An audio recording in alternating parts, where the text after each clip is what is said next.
There are moments when I discover things within myself that are not easy, and there are other moments where it's, well, easier.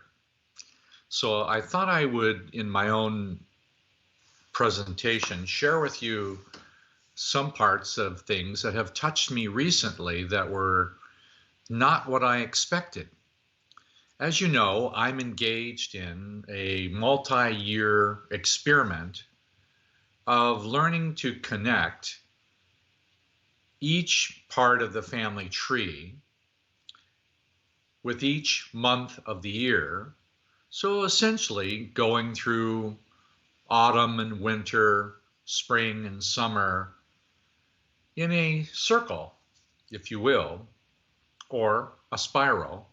So you know I'm engaged in this, by the way, at the time of the recording, is what we call the middle sun of the winter season, or the 3-boy month.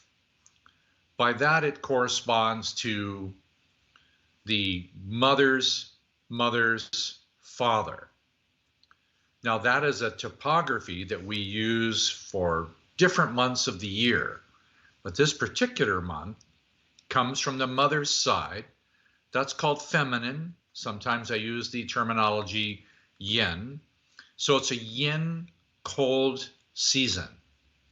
And where I've been living right now, it's really cold. It's 10 degrees below, or has been in the Fahrenheit world, 30 below in Celsius. It's been really, really cold. So it's been helpful for me to feel that inward need in the winter of going inside. Well, in the process of going inside, I've been doing a series of experiments to deepen my personal practice to know and experience a deeper reality of truth. And I'm experiencing some things that are not easy, because I realize that the month I'm in is actually taking me below the surface of the earth. What I mean by that is, in the summer, the temperature is much higher than below the earth, and the activity is in the branches of the trees, leaves, flowers, fruit are growing upward, or a yang function.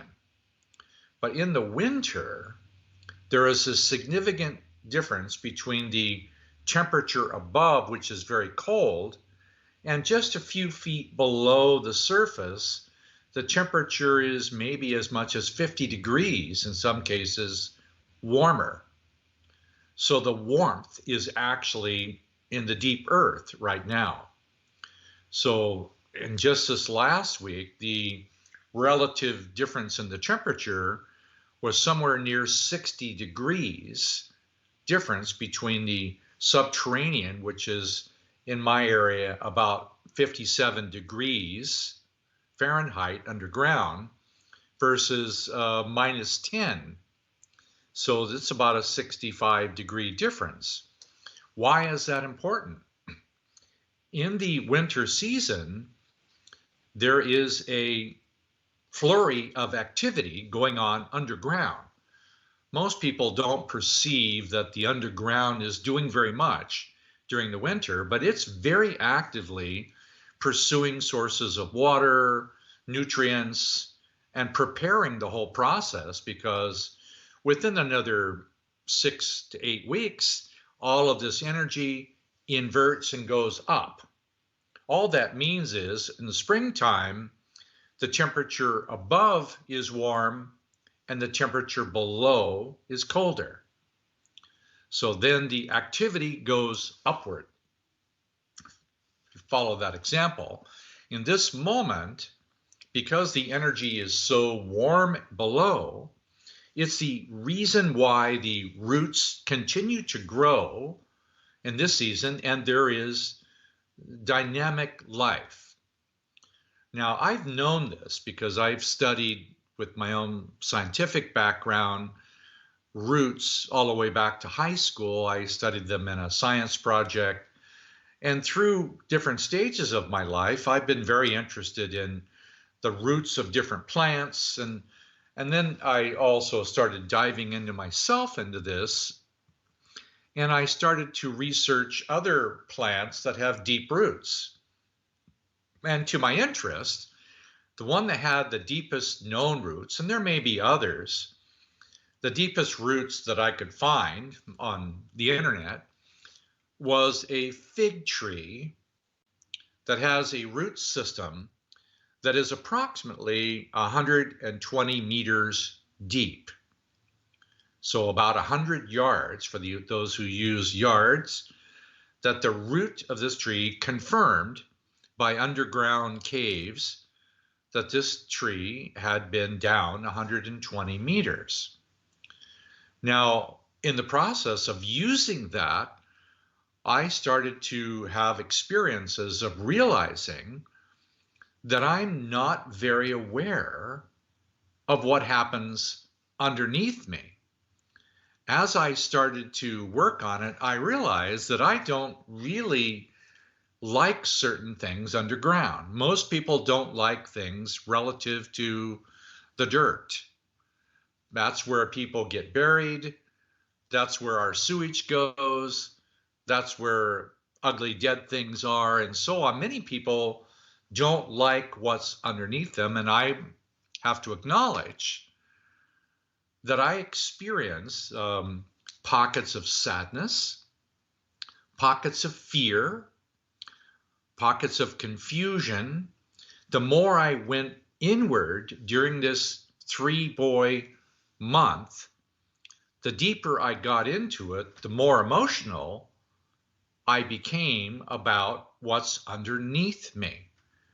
And I realized that if I'm going to be a more fully actualized human being, soul, that I need to experience and live with the feelings that I have about what's below me.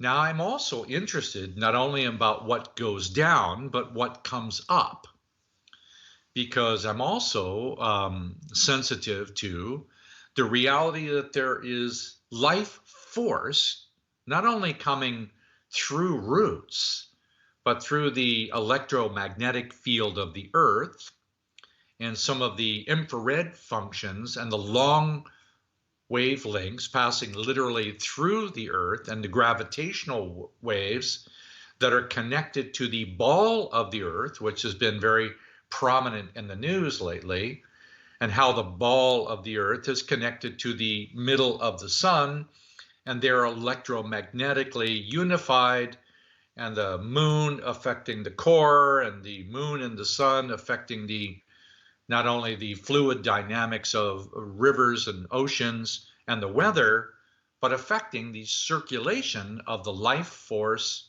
from below my feet upward. And I realized that I am 99%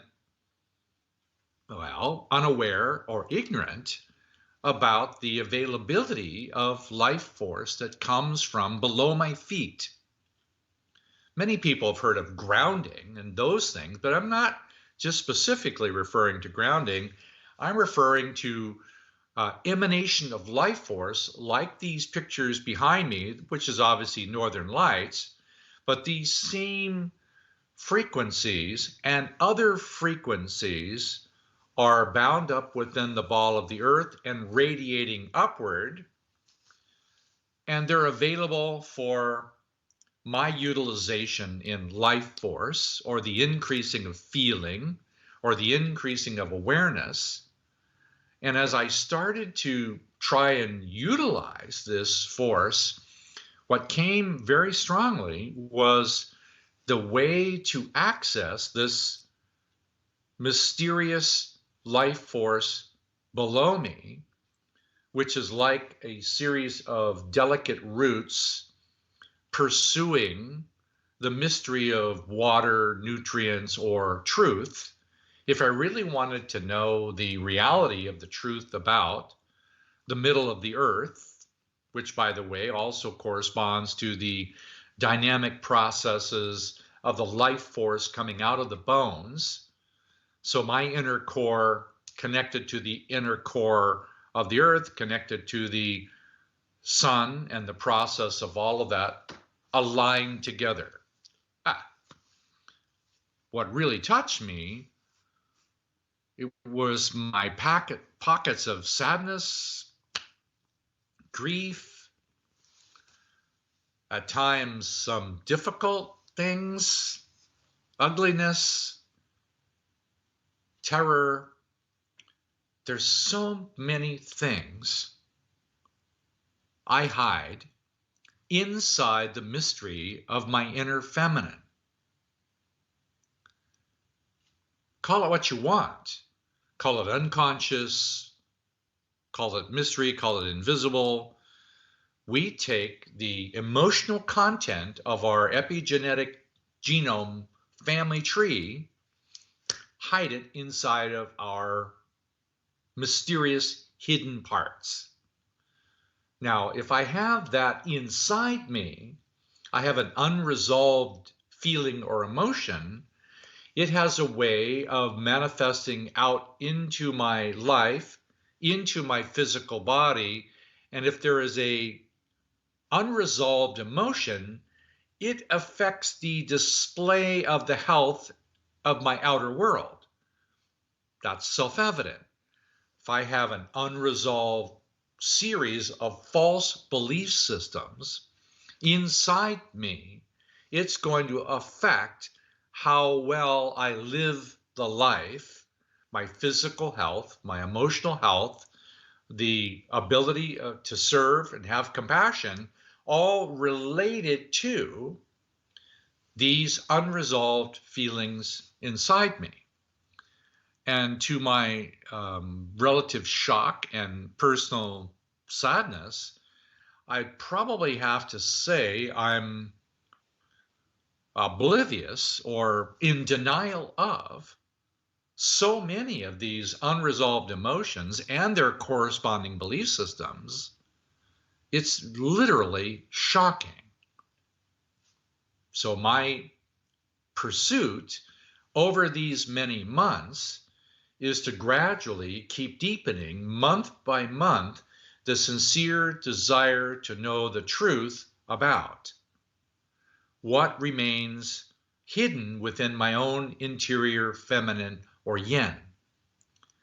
So that which is inside my yin becomes expressed out through my yang later in the year or later in my life. So a small child may have a natural ability to grow, and even if they have their genome there, we don't usually see it in small children having difficulties, but the reality is by the time they turn late 20s, particularly 40s, 50s, and so on, the demonstration of these become aging.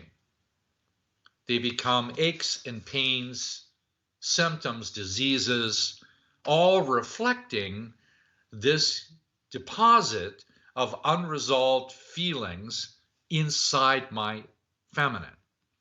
So I'm an advocate of the sincere desire to penetrate my own existence with root systems of, well, seeking the truth.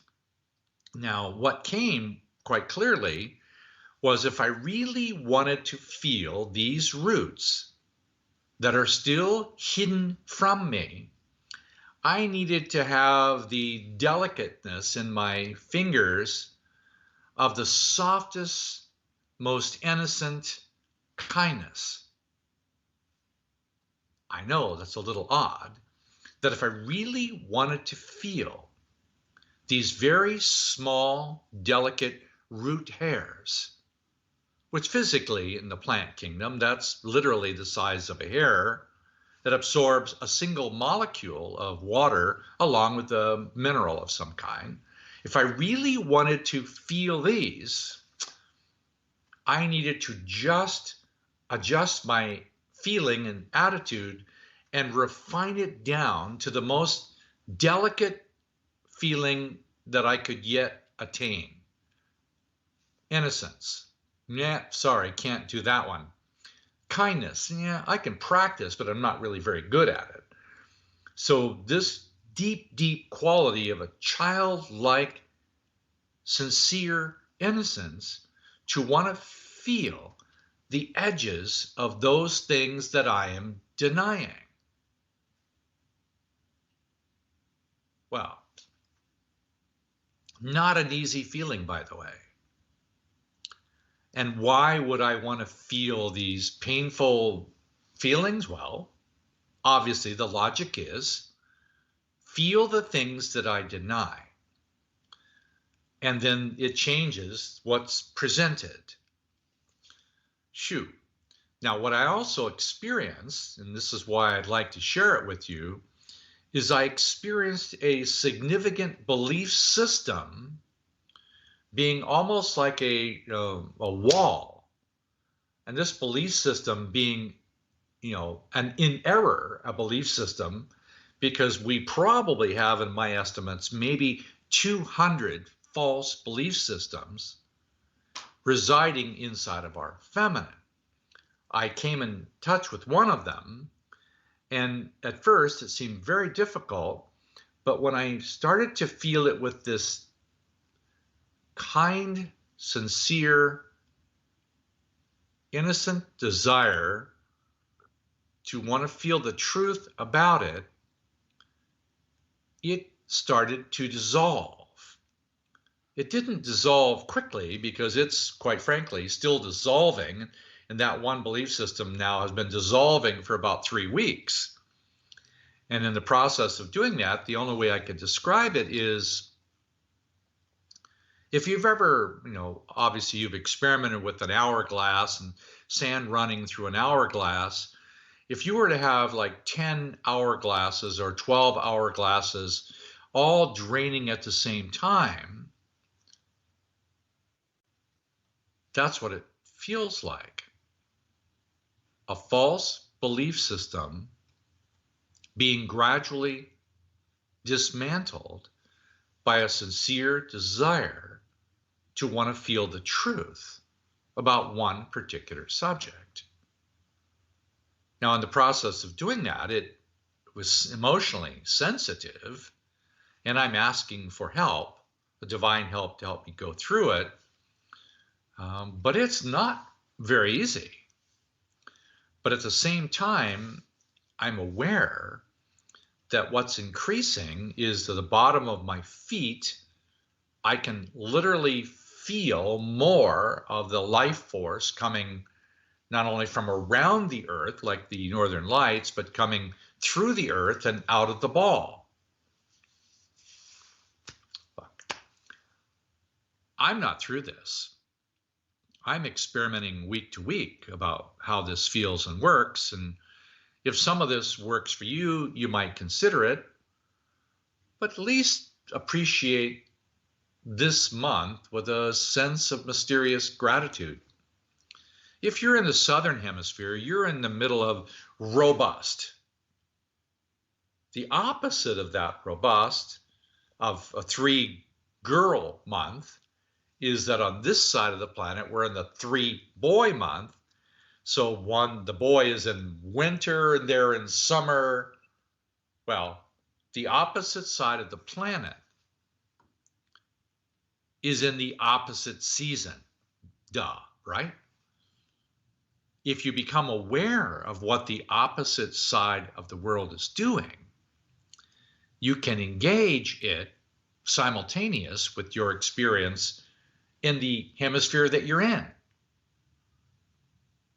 Well, I'll just let you consider that, but I've got a couple more of these things to tell you about, and I'm thankful for your patience about my obscure way of doing these things and to offer them. Use what you can, and feel free, if you feel up to it, to ask a question about something along this line, and I'll do my best to answer when it's convenient. Have a good day.